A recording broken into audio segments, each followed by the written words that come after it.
And the temperature tumble continues. We were at 32 at midnight, down to 24 now.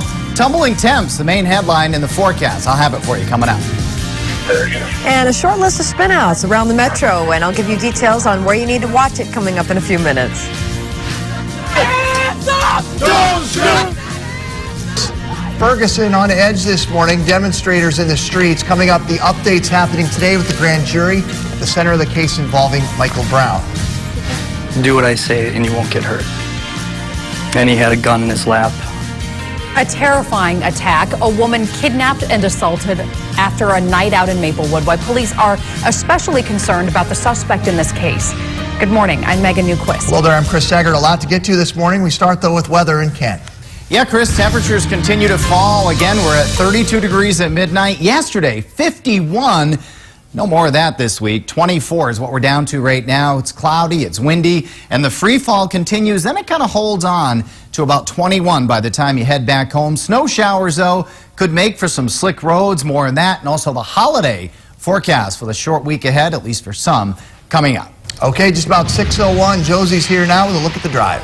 In the last 15 minutes, I've been seeing a few more spinouts out there. Highways mainly wet, but there are some slick spots. Let's take a look at the cameras where we're having some problems, mainly in the West Metro right now. This is southbound 169, the start of the ramp to Bass Lake. You can see they slid off there. So they are letting you use that ramp, and make sure that you use caution at that start of the ramp on 169 to Bass Lake. Also, 394 eastbound 169, that's the scene of a spinout. Looks like they should be clearing there soon. As we head out to the map, there's not a ton of traffic volume yet, but there will be here in the next half hour or so. There's a few places where traffic is dipping below the posted speeds. But yeah, highways mainly wet with some slick spots. Again, it doesn't take much snow to make things a little slick, so take it easy out there. Back to you, Chris. This morning, Maplewood police are searching for the man accused of kidnapping a woman at gunpoint with the intent of assault. It is a frightening ambush, similar to others that have happened earlier this year in the same area. The woman's family is now speaking out. They are hoping to keep this from happening again. 5 Eyewitness News reporter Jennifer Ann Wilson is live in Maplewood. Jen. Yeah, well, this morning, the 25-year-old woman who is asked not to be identified is at home recovering. Now, physically, she's fine, but emotionally still very shaken up, especially knowing that the man who carjacked and kidnapped her from this parking lot, then threatened to rape her, is still out there. Now, we do have surveillance video from the parking lot. It all happened early after bar close Sunday morning. This surveillance video shows the woman and her two friends walking to their cars together for safety's sake. But the 25-year-old woman says when she sat down inside of her car, a stranger jumped in, pointed a gun at her, and told her to drive. Eventually, he ordered her to park, threw her phone in the back seat, and threatened to sexually assault her.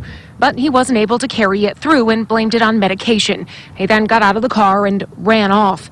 Her brother says she is still afraid. This guy is still out there, and that it could be tonight, it could be right now, it could be any time that he could repeat to someone else, and the next person may not get away. Now, that suspect is described as being a Caucasian male in his 30s or 40s. He was wearing a ski mask with a red stripe and a sweatsuit. And police are looking through the car for DNA, fingerprints, or anything else that man may have left behind. Reporting live in Maplewood, Jennifer Ann Wilson, 5 Eyewitness News. 6:03 is the time this morning. The man police say is responsible for an assault with a weapon inside a Scott County church is in custody. Police say 32-year-old Jonathan Herring used a gun to hit his girlfriend in the head. It happened during a youth event at Hope Lutheran Church in Jordan on Saturday. Police say Herring then used a stolen car to get away. He was caught Sunday afternoon in Minneapolis. He has not yet been charged. Today, we expect to learn a little bit more about a shooting in South Dakota that left 4 people dead over the weekend, including the gunman. Officials say that Coulter Arbach opened fire Saturday at a home in Sisseton just before shooting himself. In addition to 3 people killed by that shooter, we also know that a woman was hurt. She was flown to a Fargo hospital. We don't know her condition, though. Police are expected to name the victims at some point today. They're asking any witnesses to come forward. Authorities are investigating a deadly crash over the weekend involving a train. It happened at an intersection just west of Paynesville. The Candy-Ojai County Sheriff's Office says that 52-year-old Charles Vadner and 23-year-old Nathan Barr, both of Paynesville, died when their vehicle collided with the freight train Saturday. Developing overnight anxiety is gripping Ferguson, Missouri, as the wait continues for a grand jury's decision on whether to indict a police officer in Michael Brown's death. Many people thought that a decision would have come down by now, but the jurors apparently need more time here, either to continue looking over the evidence or to deliberate. 5 Eyewitness News reporter Catherine Johnson is tracking this story live from our newsroom now. Catherine. Everyone waiting with bated breath here this morning, Chris and Megan. Now, a local legal expert has told me before that a grand jury is usually the safest way to go when deciding to indict a public figure or a well-known person. Usually the public doesn't even know what's happening until a decision is made. This situation, however, is very different. It's still an extremely secretive process, but the reaction in Ferguson is anything but quiet. The grand jury's decision could come any day, and police have been preparing by putting up barricades and blocking off streets. Now, the governor of Missouri has faced criticism for calling in the National Guard before the grand jury's decision is made, anticipating a potentially violent reaction.